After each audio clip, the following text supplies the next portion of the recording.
Thank you for joining. So this is Thailand. I'm Valerie McKenzie. Sawadee ka. I'm Johan Wimonchalau. Swadee krap. And I'm Tapani Manawet. Sawadee ka. Now, in yesterday's program, we did promise you that we would come back and tell you where the temple was for the duck.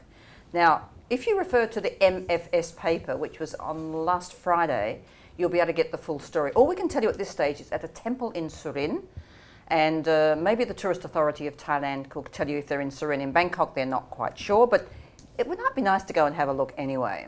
Well, there should be a video clip, and if I can find it, I'll most certainly play it on there. My attempts to try and find it only turned up hits for braised duck noodles. I don't think that's maybe where we want to go. Maybe the ones that didn't get away. One story we'd like to cover, or one thing we'd like to ask you as expats, and anyone else watching the program, of course, there is a need when there is buildings around your area. Please notice that all the buildings where the workers are, they're all corrugated iron in the main. A little bit of wood, but corrugated iron. The reality is that the mums and dads go off and work on these buildings during the day, and they leave often a baby or kids in these areas with maybe a fan, maybe not a fan, just a small window opening. There's been another 2 deaths in Bangkok because of this issue. So if you actually see that there is a building site near you, just watch when the kids go in and out. And I have to say that a lady by the name of Tracy Cosgrove, who is in Pattaya, actually found such a problem in Pattaya and has set up now a private little schools and takes the kids out of these environments. So we're going to have to get her into Bangkok, but please just check out to make sure the kids aren't stuck in these, corrugated iron all day in this heat. It would be so great if they got a bit more support. And actually there are some of the more conscientious builders who support kids going to school and support a kind of daycare for all of the kids of the workers. So there are some of those good projects around. I mean, these mums and dads probably don't have anyone to look after the kids, that's fine. But, and they don't think that the kid won't be okay. They think the kid will be safe there. The reality is we need to be aware of it. So if we're aware of it, maybe we can get something established in Bangkok to help these people. Yeah, and I know for the workers, for anyone who knows the construction industry here, the fact that these workers, they move from project to project, it's almost like they're migratory or nomadic, going from one place to another. So I know that these shelters are meant to be temporary, but obviously you can't use corrugated. No, not at all. But to hear about these 2 deaths, a baby of 4 months and a little girl of 3.5 years old. Wow. So what a short life they had. Moving along, there's other talk of the town, and so I think, Johan, maybe you'll be able to help us, or is it Tara? I'm going to pass it to Tara. We're taking a look at the ASEAN Economic Community at the moment, and in preparation for 2015, when it will take effect, they did a little survey around Bangkok and found that actually 60% of Bangkok youth admit to not having sufficient information on the AEC. Of the 1,116 youths surveyed, aged between 15 and 25 years old, only 14% said that they think they have enough information on the matter. And on the other side of the scale, though, 3/4 of them warmed to the idea and believe that Thailand will benefit from entering the AEC, although they do express that they think that Singapore will be a main competitor to Thailand. 1/5 said that Vietnam will be a threat, and 10% said that Malaysia will be the threats. They also identified some obstacles and disadvantages that they think Thailand has.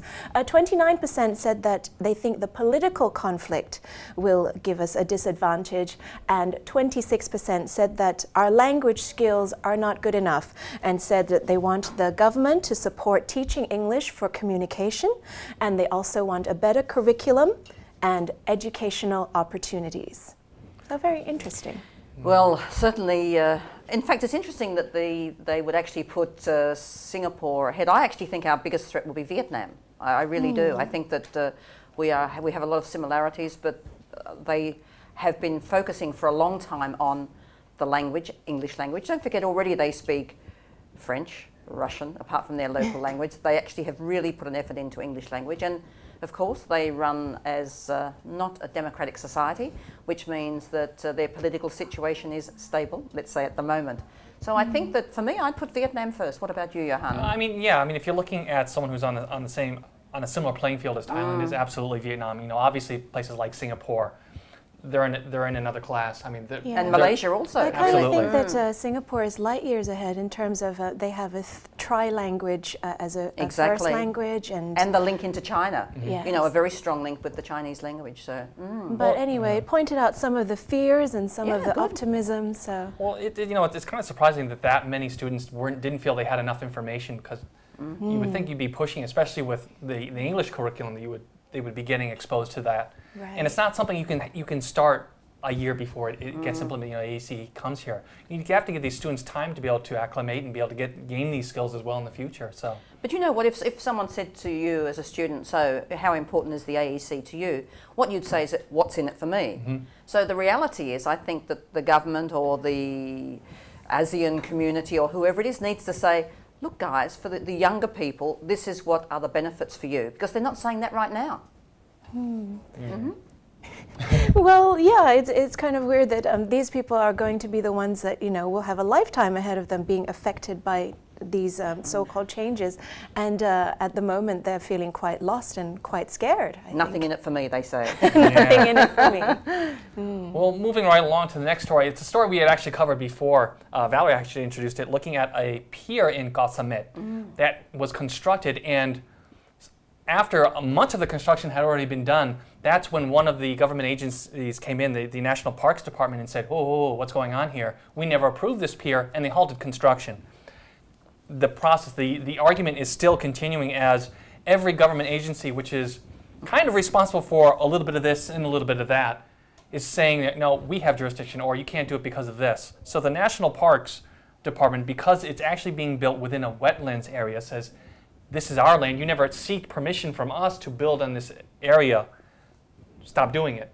Whereas the municipality of the place is saying, oh, this is our jurisdiction, this pier is needed for the livelihood of Koh Samet, for tourists and other businesses to be able to function correctly, and all the laws and regulations, especially for the environmental assessment, didn't need to be done because that law hadn't been passed when the project began. What can I say? But so this is Thailand. Yeah. You know, I mean, this is the reality. I mean, even if we look at a simple situation of the long, we talked about this before also, the long tail boats going across or going along the river, they're told they cannot have those loud noises going actually in their motors, because it actually disturbs those people living on the river. But, you know, there's like 16 or 17 different departments are responsible for making sure the legislation goes through. Narrow it down, guys. You've got too many people involved. Yeah, the red tape is like a stranglehold. For all of us. Right, we're taking a look next at the UN High Commission for Human Rights, who have called for Thailand to take responsibility and bring to justice those responsible for the deaths of 92 people during the mass demonstrations of 2010. Now that the report by the Truth and Reconciliation Commission of Thailand has been released and concluded with substantive findings backed by actual forensic evidence, they are recommending that the Royal Thai government take responsibility, act on the recommendations, and bring to justice the officials to show accountability and also address the institutional weaknesses that we have that led to the violence and that disaster. Well, we covered this yesterday about the findings there, and looking about the blame was kind of spread around to everyone. Not as much as each party would like the other to have been blamed, but at least there was some accountability there. But that's the main thing I know the UN is looking at. So on an international stage, great, it's fine that you found people who were to blame. What are you going to do about it? Yeah. We have to move to the next step. Well, actually, the parties involved are kind of saying, well, we don't accept this. This is not the findings that we wanted, so it will be quite hard to bring them to justice, I think. The key word is what we wanted, isn't it? Yeah, it's not what we want, it's see. actually what are the facts. These are the facts. We have to, so people make mistakes, so governments make mistakes. Let's get on with it and say, well, how can we move forward? Same as I said yesterday. Well, I know this particular story has actually been getting a lot of coverage within the expat community forums. There's a lot of people weighing in. It's the argument which began when the demonstrations were going on about who's to blame, what's the government doing, why are the demonstrations there in the first place. And it's kind of interesting to see. You have a lot of expats here in Bangkok who identify with the government at the time, who are saying, I live here and this is an unruly mob that's doing it.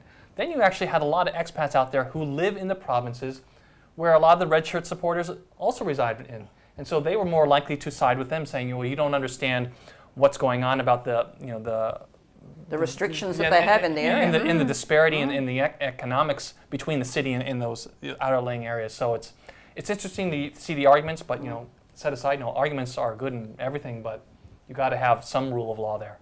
Is that why the next story talks about that Thailand is seeing a growing number of mental patients? We're also stressed by everything that's happening that, well, we have some psychological problems. I thought it was the traffic that was driving everyone crazy. It's an ongoing saga. It's probably a little bit of both. Isn't politics, traffic, and the rest? Well, indeed, the last talk of the town is looking at mental health within the kingdom. Around 3 million Thais are within mental institutions. There's about 3 million. Wow. That's a big number. And there's about 17 mental hospitals within the country. Here's the problem, though. 3 million people with the problems, only about 1/3 of them are actually receiving ongoing treatment. Why? Too many of them, or there's not follow-up. So what do? They give them pills and send them home? Yeah, and then what happens a lot of times, and you actually see a lot of crime that's related to this. We had some stories in the news before where people who are on medication, they go off of it. And then they do some, very, a lot of times, damaging act, or they might hurt someone or even kill someone. Right. The lady who had killed her children was actually on medication. She went off it, and that's really what made her have that repeat episode. Exactly. It's all related to, okay, the 30 baht health scheme is free, but nonetheless, some people are busy doing other things, or they think, oh, look, this isn't working, I'm not going to pursue the medication or whatever it may be. But that's pretty scary figures, 3 million, really. I think that there's a stigma as well with being, on meds and things like that. So people kind of tend to want to come off it when they think that they can, and then it leads to problems later on when they can't cope. Well, we've also seen the stigma with, the families, let's say, around the country that actually don't accept that their son, daughter, beloved may have HIV. So there is, pushing them aside. That you can see. But a mental health situation you can't always see. Yes, if somebody goes over the top or somebody in fact has extreme moods and so on, that may be the case. But a lot of people have these mental problems internally and you don't see a lot until they snap. So, it's, if you have a problem, mental illness is the same as a physical illness. You need help. I guess we're talking here about Thais, but there are a lot of expats that come here that have enormous pressure in trying to mix in with the people, in trying to accept life as it is here. So any doubt about your mood change, your mood swings, get help. It's there. It's another illness that is actually on our list that we need to take care of. So, well, right along with that, one last statistic on there. Looking at mental illness, depression was in 1990, we're looking over a decade ago, was 4th in terms of the 5 most serious ailments that we have here in Thailand. Heart disease being number 1. This year, it has moved up to number 2. Depression? Depression. So that means that cancer has dropped back? Yes, it has. Oh. Wow. Heart disease still number 1, but depression number 2. And they're expecting, obviously with depression, that a serious problem. Suicides obviously are going to go along with that. Depression also causes heart problems. Depression also causes cancer. So the 3 are in a way interlinked. We're now going to go to a short break, and then the Vimonchalau part of V-Talk, Mr. Johan, filled in again for me, and he's going to give us what story? The lowdown on the Red Cross Society. We do know that obviously we're back in the flood season, so the Red Cross is out there in force as they are every year giving relief. We'll find out just where and what their expectations for this season are right after the break.